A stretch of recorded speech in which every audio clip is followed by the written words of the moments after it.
Bonjour, ravi de toutes et tous vous retrouver. Bienvenue dans Bêtes d'Yvelines, l'émission entièrement consacrée aux animaux du département. Chaque semaine, nous vous proposons d'aller à la rencontre des meilleurs amis de l'homme. Aujourd'hui, intéressons-nous à l'école des petits molosses avec Charlotte Duranton. Notre invitée nous donnera des conseils pour bien éduquer votre bulldog français tout en le valorisant. Regardez le sommaire en images. Au sommaire de cette émission, éduquer son toutou sans jamais le gronder, c'est l'enseignement que propose Charlotte Duranton avec ses petits molosses. Une pédagogie où friandise prime sur la fessée. Bêtes d'Yvelines, le 19e numéro, ça commence maintenant.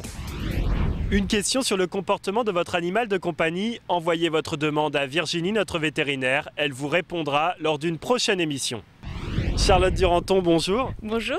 Merci beaucoup de nous recevoir ici à Maison Lafitte pour nous parler des petits molosses. Alors je le rappelle pour les téléspectateurs, vous êtes éducateur canin, comportementaliste, spécialisé dans la méthode positive.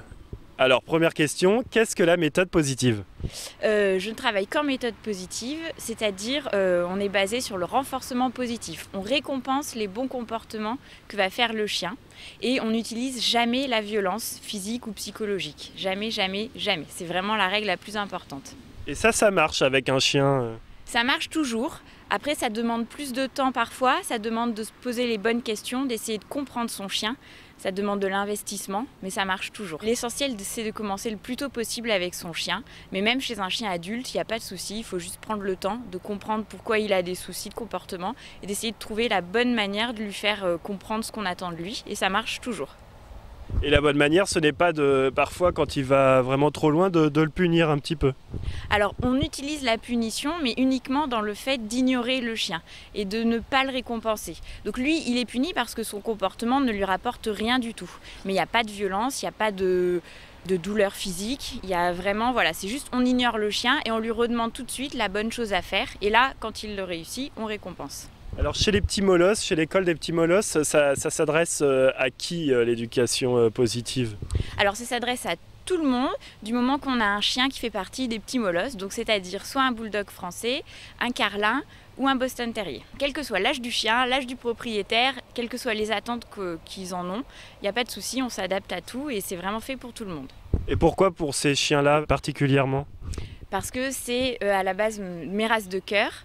Donc j'ai vraiment une passion pour ces races-là et puis j'ai décidé de leur créer une petite structure dédiée uniquement pour ces races et pour que les propriétaires qui sont passionnés puissent se retrouver entre eux et pour proposer des ateliers et des cours d'éducation adaptés à ces races. C'est de cet amour pour ces races qu'est née l'école des petits molosses ? Exactement, oui. C'est le déclenchement, ça a été vraiment ma passion et le fait que je me suis rendu compte que les propriétaires étaient en demande de services et de promenades pour ces races-là parce qu'ils aiment se retrouver entre eux, discuter de leur passion et donc j'ai créé l'école des petits molosses.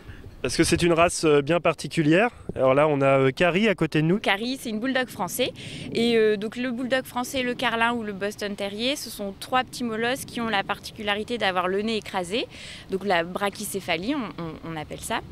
Et ça nécessite de s'adapter un peu quand même, surtout en cas de forte chaleur. Il faut faire plus attention, ils ne peuvent pas faire un cours de 1 heure d'affilée, c'est trop difficile pour eux. Il faut faire plus de pauses, il faut penser à ce qu'ils se reposent plus souvent. Ils n'ont pas la même endurance que les autres chiens. Et puis, donc c'est vraiment important de faire attention à eux à ce niveau-là.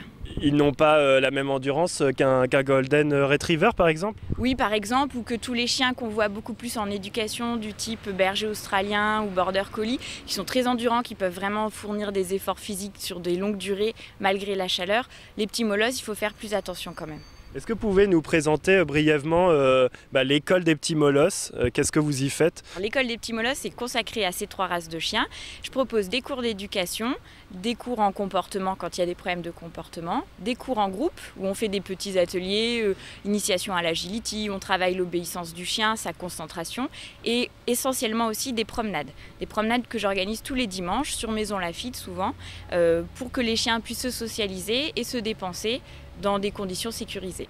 Alors Charlotte, ce que je vous propose, c'est de regarder tout ça en images. Nous vous avons suivi pendant une séance, c'était dimanche dernier.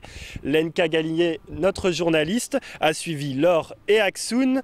Un duo, vous allez le voir, très complices. J'ai décidé de l'éduquer pour la vie du quotidien, et puis pour créer une complicité avec elle, jouer tout en apprenant pour joindre l'utile à l'agréable. Au quotidien, Laure ne se sépare jamais d'Aksoun, un carlin de 6 ans et demi. Basé sur la bienveillance et la persévérance, ce duo très uni a trouvé en l'école de Charlotte Duranton un moyen de mieux se comprendre tout en améliorant leur complicité. Pour éduquer son chien, il faut toujours être patient parce que pour eux, c'est pas évident de comprendre les règles qu'on aimerait qu'ils suivent.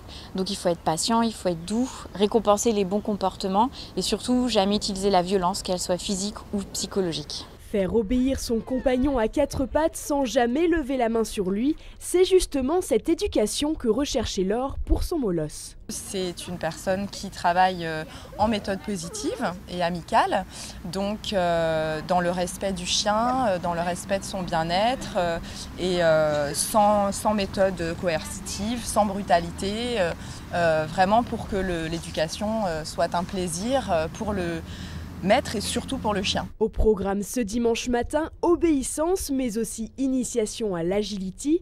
Si chaque obstacle franchi donne ici droit à une récompense, chaque entrave contournée n'est-elle pas sanctionnée? Les mauvais comportements, au lieu de les punir en tapant le chien ou en utilisant la violence, on les punit en ignorant le chien. Donc en fait, le chien il comprend que quand il fait les mauvais comportements, il obtient rien du tout, que ça ne sert à rien, alors que quand il fait les bons comportements, il obtient l'attention de son maître, une caresse, une récompense. Et quand on commence comme ça dès le plus jeune âge du chiot, ils apprennent tout seuls et ça se fait vraiment avec la confiance de son chien et le respect de son chien. Les petits molosses, une école basée sur le renforcement positif par des cours adaptés pour des passionnés de toutou au nez écrasé. J'avais envie de leur dédier une école rien que pour eux et qu'on se retrouve entre passionnés. On ne fait pas que des cours d'éducation, on fait aussi beaucoup de promenades toutes les semaines. Donc ça permet aux chiens de se détendre et de se retrouver entre amoureux de ces races-là. Et si vous souhaitez vous aussi dresser Médor, la séance vous en coûtera seulement entre 10 et 30 €. Un faible investissement pour rendre votre molosse doux comme un agneau. Alors Charlotte Duranton, pourquoi est-il important d'éduquer ces petites boules de poils ? Alors c'est important parce que dans nos sociétés, les chiens ont des règles à suivre qu'ils ne connaissent pas et qu'ils ne comprennent pas. Donc il faut qu'on leur apprenne les bonnes règles. Donc par exemple, leur apprendre à ne pas avoir peur des enfants, leur apprendre à ne pas courir après les vélos pendant les promenades, leur apprendre à se laisser mettre la laisse, à ne pas tirer quand on les amène se promener en ville, ou voilà, leur apprendre vraiment les règles de base pour vivre en harmonie avec les humains. Parce qu'à la base, ce sont des animaux sauvages ou Ce ne sont pas des animaux sauvages, mais ce sont des animaux, donc des chiens qui ont leurs règles de chien, qui communiquent à la façon de chien et qui comprennent le monde selon un point de vue de chien. Donc pour eux, nos règles et notre façon de vivre n'a pas toujours de sens. L'expression de violence chez eux n'est-elle pas due la majeure partie du temps à un manque d'éducation de la part de leur maître ? Alors c'est souvent dû à un manque d'éducation, mais surtout à un manque de compréhension du chien et des signaux qu'il va envoyer à son maître pour lui expliquer qu'il est mal à l'aise dans une situation, ou qu'il a peur, ou qu'il a mal. Et à force de surenchérir dans la violence et dans l'incompréhension, le chien finit par se défendre de la seule façon qu'il connaît, et ça va être en agression.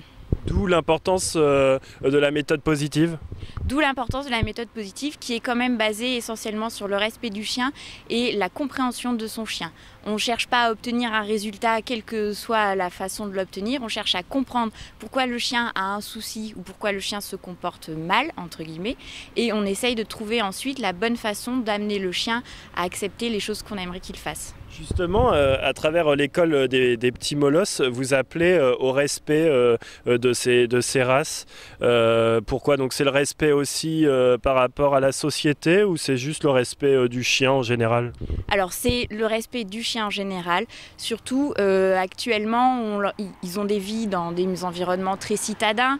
Les gens leur demandent beaucoup de choses et c'est un appel au respect pour respecter son compagnon en tant que chien, pour le comprendre et ne pas utiliser la violence sur lui, essayer de se remettre en question et de creuser un peu plus loin pour comprendre pourquoi notre chien se comporte de telle ou telle façon. Et donc pour cela, il faut venir chez les petits molosses ? On peut venir chez les petits molosses quand on a un bulldog, un carlin ou un boston terrier, oui. Laure nous disait que dans le reportage qu'il est difficile de trouver un endroit pour enseigner à son chien, lui donner une bonne éducation, un endroit où on va utiliser uniquement la méthode positive, c'est vrai ça ? Oui, en France en tout cas c'est encore difficile. Il y a d'autres pays où c'est beaucoup plus répandu. En France les mentalités ont plus de mal à changer. Des personnes vont se dire en positif mais elles vont quand même utiliser des colliers étrangleurs ou des coups au collier sur le chien. Donc c'est pas du tout positif parce que ça entraîne de la douleur sur le cou du chien et c'est basé sur les punitions corporelles. Et beaucoup de personnes pensent être positif, c'est uniquement donner des récompenses. Mais c'est pas uniquement ça. Si on donne des récompenses, mais que de l'autre côté, on tape son chien ou on lui fait mal avec la laisse ou les colliers étrangleurs, on n'est pas en positif. Il faut aussi vraiment ne pas utiliser la violence sur son chien.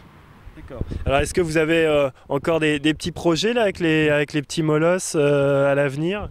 Alors, on a donc toujours les projets des cours en groupe qui marchent de mieux en mieux et surtout mettre en place de plus en plus de promenades pour que les gens puissent se retrouver avec des chiens un peu partout en Île-de-France. Donc, sur les Yvelines, c'est déjà très en place et ça marche très bien. Et donc, j'aimerais bien l'étendre un peu plus pour que vraiment tous les maîtres puissent avoir accès à mes services. Charlotte Duranton, merci beaucoup de nous avoir reçus ici à Maison Lafitte. Avec plaisir. Merci beaucoup aussi à Carrie. Et peut-être à très bientôt dans Bête d'Yvelines. Oui, volontiers.